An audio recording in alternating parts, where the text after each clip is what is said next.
An example of the fact that franchising needn't be expensive that comes to mind is Ken Murray. Ken Murray founded the KenKleen window cleaning group in 1987, and the reason he chose window cleaning was because he was driven by something he'd learned, that there were three keys to a successful business and growing it. One was that it was a regular product that people needed regularly, that they consumed.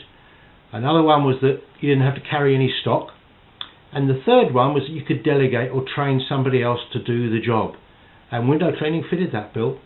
Ken would have spent about $3,000 setting that business up then. His manual was about 5 pages. He was intensely committed to training them, so he trained them on site, cleaning people's houses for a week. But the franchisees actually wrote his manuals. As they expanded, each job they did, they wrote down a special operations and procedures document. So they just note every case study, and he accumulated these together to build up his manuals.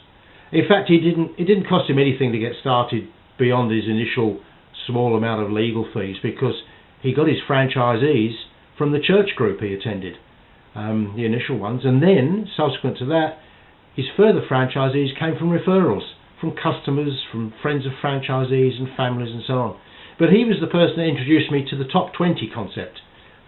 Great concept of Ken's, where when one of his franchisees cleaned the windows of a house, they dropped a business card, or a flyer I should say, to the 5 houses either side of the house, so that's 10 flyers, and the 10 across in the other side of the street.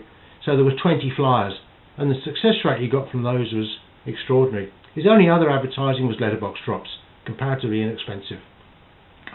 But now they've got wide coverage. They're in 6 states, and they've got state franchisors operating a business which I'm sure today is still very simple and comparatively inexpensive to operate, with good profit margins.